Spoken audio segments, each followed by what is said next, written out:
예, 오늘 뉴스탑10은 조금 전 들어온 이 뉴스로 바로 시작을 합니다. 16명 죽인 북한 선원 몰래 북송. 오늘 오후 정부가요, 이 통일부 브리핑을 통해서 북한 선원 2명을 북한으로 추방했다고 밝혔습니다. 지난 2일, 그러니까 닷새 전에 동해상에서 납포됐다고 발표했는데요.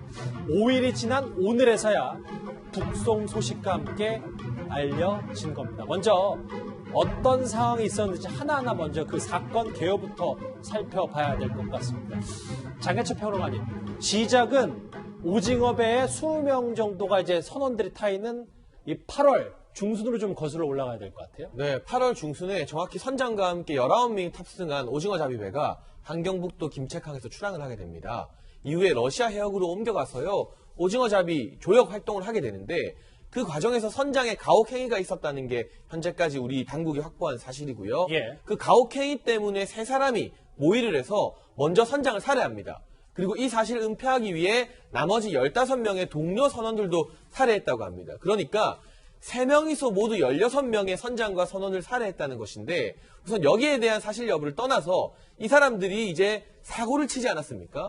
그래서 북한의 자강도라는 곳, 이곳이 이제 북중 접경 지역이거든요. 예. 이 자강도로 도망가기 위해 다시 출항했던 김책항으로 돌아가는데, 김책항 부근에서 3사람의 범인 중에 공무원 1사람이 체포됐다는 것이죠. 그리고 이 공무원 1명이 체포되는 것을 보고 나머지 2명이 우리 동해 쪽으로, 남쪽으로 도주를 해오게 되고요. 여기까지요. 네, 11월 2일에 이 삼척 부근까지 내려와서 동해상에서 우리에게 납포가 되게 되는데, 그로부터 5일 동안 우리 당국이 조사를 했고, 어제 북한 측의 인수의사를 확인했습니다.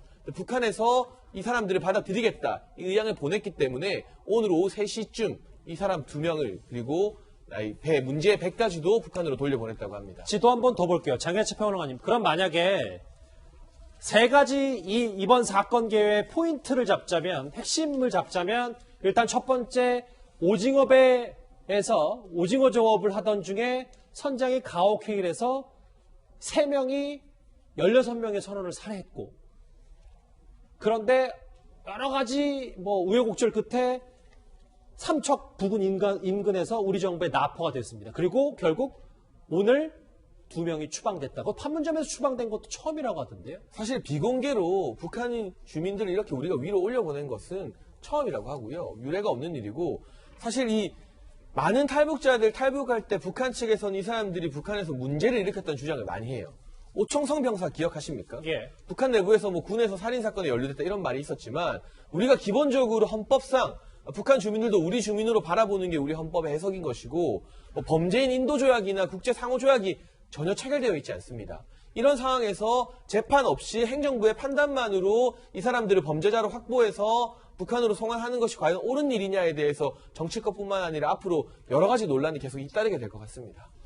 이렇게 보니까 사건 개요가 1, 2, 3, 4, 5 결국 이렇게 해서 오늘 판문점으로 북한으로 돌아간 북한 선원 2명. 대략적인 사건 개요는 이해가 됐습니다. 여러분도 어느 정도 이제 짐작은 되셨을 텐데요.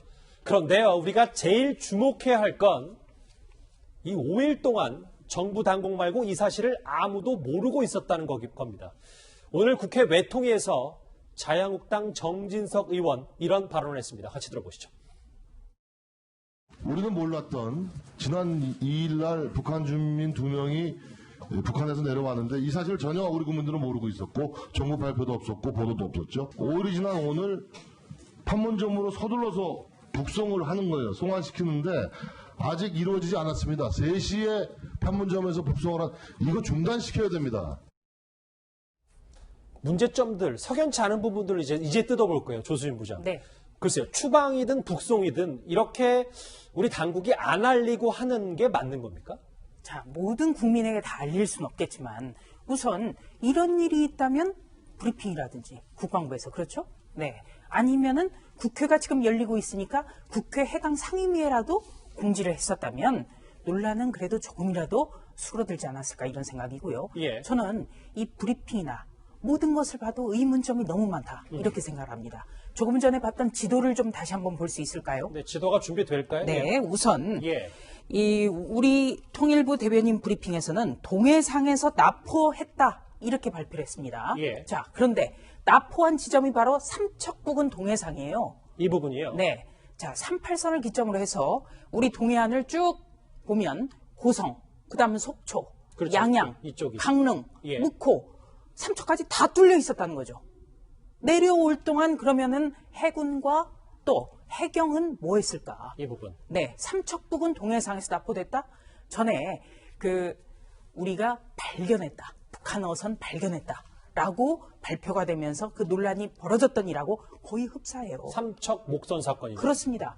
그러니까 그동안은 쭉 내려오면서 NLL을 중심으로 해서 쭉 남하하면서 삼척까지 내려올 때까지 과연 뭘 했느냐 이런 의문이 우선 생기고요. 예. 그다음에 두 번째는 오징어잡이 배 여기에서 어떻게 보면 살인극이 벌어졌다는 건데 그렇죠. 범인이 3명이에요. 그런데 살해당한 사람이 16명이에요. 과연 저것이 가능할까라는 합리적 의심이 가능한 거죠. 아, 그들의 주장만 믿고는 그렇습니다. 조금 의심스러운 부분이 있으니. 예. 왜냐하면은 어떤 저 배에 어떤 뭐 총기라든지 이런 게 있을 것 같지는 않고 상식적으로 과연 3명이 16명을 살해할 수 있었겠는가 이 부분도 굉장히 좀 의아해요. 예. 그리고 세 번째는 문제의 발단이 바로 오늘 아침에 국회에서 열렸던 예산결산특별위원회 전체 회의에서 대통령 비서실 관계자가 읽고 있던 바로 저 스마트폰 화면에 있는 문자 메시지였어요. 화면이잖아요, 그렇습니다. 저 문자 메시지 추후에도 자세히 다루겠습니다만 여기에서 보면 국정원과 통일부 간 입장 정리가 안 되어 오전 중에 이렇게 끊깁니다. 맞아요. 네. 그렇다면 과연 돌려보내는 거 가지고 왜 두 기관이 알겠습니다. 또 의견이 달랐을까? 여러 가지 이상한 점이 많죠? 그런데 이미 돌아갔기 때문에 실체적 진실을 규명하는 데는 굉장히 어렵다. 이렇게 결론을 말씀하신 내릴 부분도 저희가 이제 하나하나씩 자세히 뜯어볼게요. 근데 신 대표님. 네. 일단 우리 군 당국의 얘기는 이 지도상에서 보는 것처럼 이 경계 작전에는 이 어선이 내려올 때까지 경계 작전에는 아무런 이상이 없었다라고 밝히고 있거든요. 왜 이상이 없습니까? 지난 6월 삼척 목선 사건 우리 다 지금도 생생히 기억하지 않습니까? 그때 그 목선이 삼척 앞바다에 와서 자기네들 스스로 핸드폰을 빌리고 담배를 피고 이럴 때까지 우리가 몰랐던 거 아닙니까? 예. 그때 그래가지고 정경두 국방부 장관 그 사임 사퇴시켜라 이런 요구가 있었고 정경두 국방부 장관도 그때 나는 자리에 연연하지 않는다라고 스스로 이야기를 했었어요. 그리고 그때 이제 뭐 정말 대규모로 어떤 그 처벌이 있을 것 같았는데 사실 뭐 별로 처벌이 없이 유야무야 넘어갔습니다. 결국은 그 해당 지역의 8군단장만 보직 해임이 됐고 담당 사단장이라든지 해군 1함대 사령관 또는 해군 작전 사령관 그리고 합참 라인들 그 어떤 누구도 지금 처벌이 되었다라는 보도가 후속 보도가 없어요. 그런 상황에서 지금 이 상황이 다시 그때와 똑같은 상황이 삼척까지 내려왔다고 한 것은 우리 해군 1함대의 코앞까지 지나쳐서 해군 1함대가 바로 삼척에서 한 12km 북쪽에 있거든요. 예. 1함대 사령부를 지나서 지금 삼척까지 왔다라는 거니까 이건 뭐 우리 동해 총사령부의 해군 사령부의 본거지 앞을 지나갈 정도도 몰랐으니 이거 지금 뭐 해군의 경계작전 지난 6월 달에 그렇게 발칵 뒤집힐 정도로 난리가 났었는데 아직도 그대로다. 그러면 혹시 이게 저번에 그로 인해서 국방부 장관의 경질론이 일어났었는데 예. 혹시나 국방부 장관의 경질론 또 일어날까봐 혹시 쉬쉬한 건 아닐까라는 의심을 우리 해볼 필요가 있습니다. 자, 그래서요. 급기야 정진석 의원은 말씀하셨던 것처럼 경계 작전의 소홀 또는 북한의 눈치를 보고 이 사건 자체를 숨긴 것 아니냐는 주장을 했습니다. 같이 들어보시죠. 통일부 장관 문자 내용만 보더라도 이것은 강제 복송이라는 합리적인 의심을 지울 수가 없어요.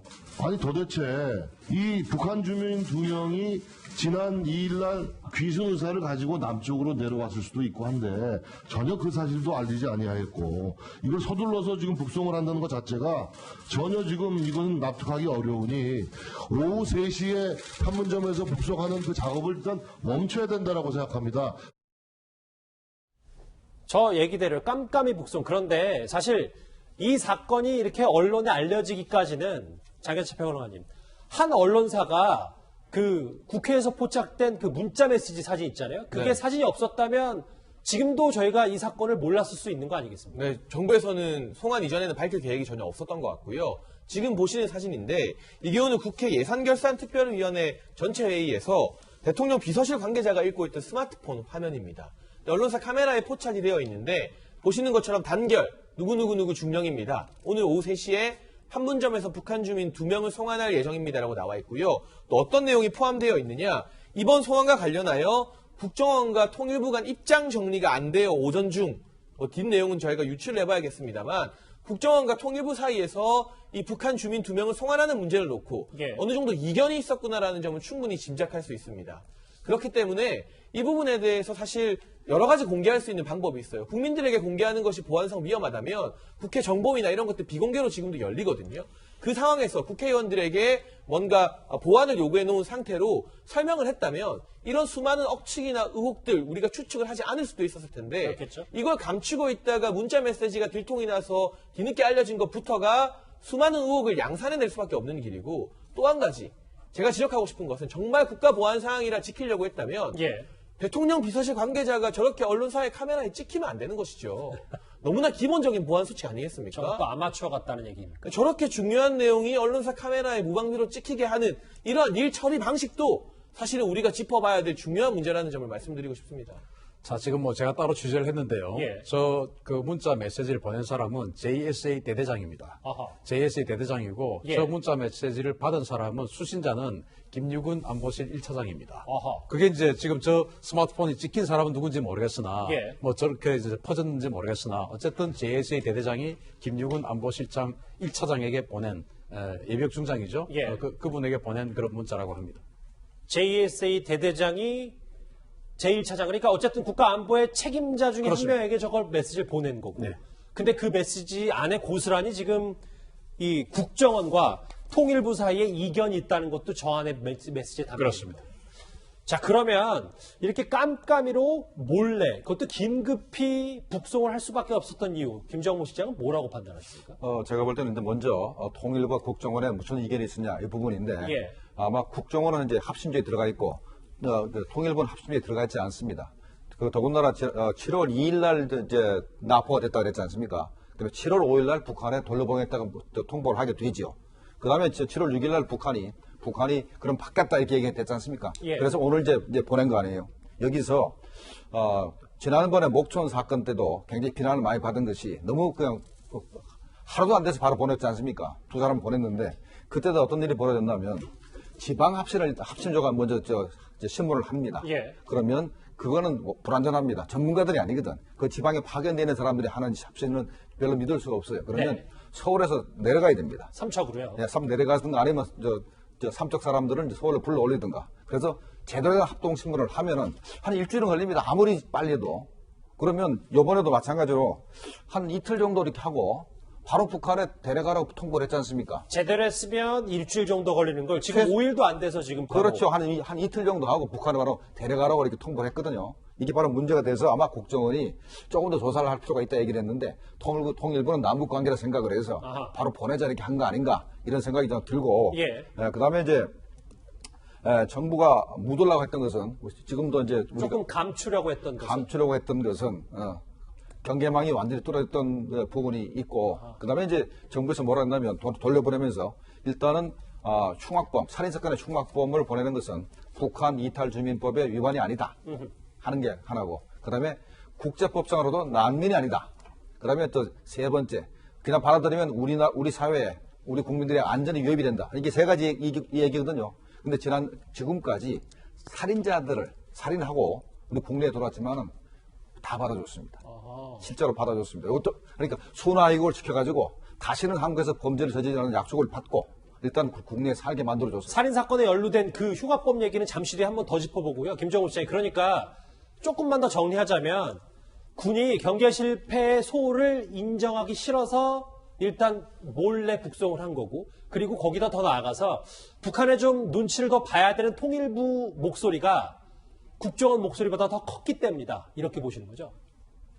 그렇게 봐야죠. 일단은 이렇게 대통령의 뜻과도 맞으니까 아마도 통일부 입장을 아마 받아들여준 것 같은 생각이 듭니다. 예, 그런데요. 정진석 의원은 강제 북송은 절대 안 된다라고 주장을 했지만 결국 오늘 오후 3시가 넘어서 통일부는 이 브리핑을 통해서 북한 선원 2명의 추방 사실을 알렸습니다.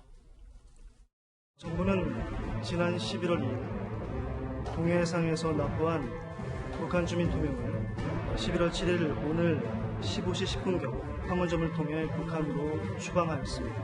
이들은 20대 남성으로 오징어잡이 배에서 16명의 동료 승선원을 살해하고 도주한 것으로 파악되었습니다. 정부는 11월 5일 남북 공동연락사무소를 통하여 북측에 이들의 추방 의사를 전달하였으며 북측이 11월 6일 인수 의사를 확인해 왔습니다. 결국 그래서 추방, 북송이 됐고 통일부 브리핑 얘기는 어제 북한이 인수이사를 확인해서 오늘 오후에 판문점을 통해서 북한 2명이 추방이 됐는데 김정우 씨, 아까 했던 얘기를 좀 더 깊게 들어가면 이 북한 선원 2명은 분명히 귀순 의사가 있다는 식의 얘기를 했다고 들었거든요, 저는. 그런데 그 국방부 발표에서는 귀순 의사도 없었고 이런 표현이 나왔습니다. 아, 그래요? 그래서 돌려보냈다는 식으로 얘기한 것 같은데 귀순 의사가 없는 사람이 김책항에서 삼척까지 왜 오겠습니까? 거기서 벌써 약간의 뭐랄까 바르지 못한 얘기들이 참 나오는 것 같고 그 다음에 이제 이 흉악범을 받아줘야 되는 거 하는 부분인데 예. 지금까지는 사실 뭐랄까 아까도 말씀드렸지만은 우발적인 그런 살인이라든가 아니면 자기 몸을 자기 탈북 과정에서 어쩔 수 없이 자기가 죽일 수밖에 없었던 그런 경우는 봐줬었습니다. 그래서 우리 사회에 그런 사람이 살고 있어요. 그런데 그런데 이번 사건은 그냥 바로 며칠 만에 보내줬다. 이게 국민적인 공론화하고 의견을 물은 다음에 보내는 게 옳지 않겠나 이런 생각은 듭니다. 알겠습니다. 조금 정리가 됐는데요. 자세한 소식은 좀 더 들어와야 되겠죠. 오늘 이 긴급 추방 사건은 지난 6월 북한 주민 4명이 탄 목선이 삼척항에 접안했던 이른바 삼척항 목선 사건을 떠올리게 합니다. 합동조사단의 조사 결과 우리 군의 경계작전에 문제가 있었음을 확인하였습니다. 경계작전 실패는 어떠한 경우에도 용납될 수 없는 중대한 과오입니다. 따라서 관련자들의 법과 규정에 따라 엄중 문책하기로 하였습니다. 16명을 살해하고 우리 쪽으로 넘어왔다가 다시 송환된 이 선원 2명. 내일 여러 가지 소식들이 더 들어오면 앞으로 짚어볼 문제가 더 많긴 할 텐데 일단 신 대표님 오셨을 땐 정경두 장관의 책임론 다시 불거질 수 있는 소지가 분명히 있습니까? 정경두 장관은 사실 지난번 6월 달의 그 삼척 목선 사건으로 인해서 경질되었어야 마땅한 상황이었는데 사실은 야당의 무능력함 그리고 당시 지지도가 조국 전 법무부 장관 이전의 상황이었기 때문에 현 정부의 고공의 지지도 행진 이런 걸로 인한 버티기 여기에 사실은 유야무야 되고 말았죠. 그런데 방금 화면에서도 보셨듯이 경계작전 실패에 대해서 명백하게 책임을 통감한다고 했습니다. 그런데 그로부터 똑같은 곳으로 지금 다시 북한의 어선이 그들이 어떤 사람인가를 떠나서 북한의 어선이 다시 넘어왔고 만약에 이들이 그 흉악범 정말로 흉악범이라면 이런 사람들이 만약에 북한의 특수공작원이라면 이거 우리 해안선 다 뚫린 거 아닙니까? 그렇죠. 그래서 한 번 실수는 100가지 상사라는 말도 있는데 이거는 재차 실수, 똑같은 실수이기 때문에 결코 그냥 넘어가서는 안 된다. 국정조사를 통해서 모든 것을 명명백백하게 밝혀야 된다고 생각합니다. 예. 네, 중요한 것은 오늘 대통령 비서실 관계자가 읽고 있던 스마트폰 화면이 언론사 카메라에 포착되지 않았다면 이 사건은 묻혀졌을 것이다. 이것이 가장 중요한 점입니다. 예. 오후 3시에 판문점을 통해서 두 기관이 협의조차 되지 않은 사안을 이렇게 급하게 처리하려고 했던 이런 상황을 볼 때 과연 정부가 이것을 국민에게 공개하고 또 알릴 필요가 있다고 생각을 했을까? 이 부분이 우리가 관심을 갖는 가장 중요한 문제입니다. 알겠습니다. 심상치 않은 우리 안보, 경계 상황, 북한 눈치 보기 아니냐 여러 가지 의견들이 있기 때문에 이것 관련해서 벌써부터 댓글들이 쏟아졌는데 한번 짚고 넘어가야 될 것 같습니다. 같이 보실까요? 3명이 16명을 살해한 것 자체가 믿기지 않는다. 뭔가 좀 더 조사를 해봐야 된다는 의견이 있고요. 대한민국 형법으로 다스리면 될 일을 왜 북한으로 추방하냐. 정부의 저의가 의심스럽다는 의견도 있습니다. 범죄자라면서 흉악범이라면서 그냥 왜 돌려보내냐. 탈북자들을 골라서 받겠다는 말이냐라는 의견도 있고요. 석연치 않고 비밀이 너무 많은 것 같다는 정부 얘기까지 있습니다. 마지막 댓글인가요? 우리 국민을 쏜 소말리아 해적은 우리 감옥에서 살게 해주고 탈북자는 확인이 안 되는 살인의 책임을 물어서 추방 조치하냐라는 댓글까지. 글쎄요, 의견 하나하나가 의미심장한데 얼마만큼 사실관계가 확인이 되느냐가 중요할 테고 저희 뉴스 탑10이 아마 내일도 이 소식을 집중적으로 한번 짚어봐야 되지 않을까 싶습니다. 저희가 지금까지는 제한된 정보를 한번 전문가들과 함께 분석을 해봤는데요. 내일 한번 이 소식도 다시 한번 짚어보겠습니다.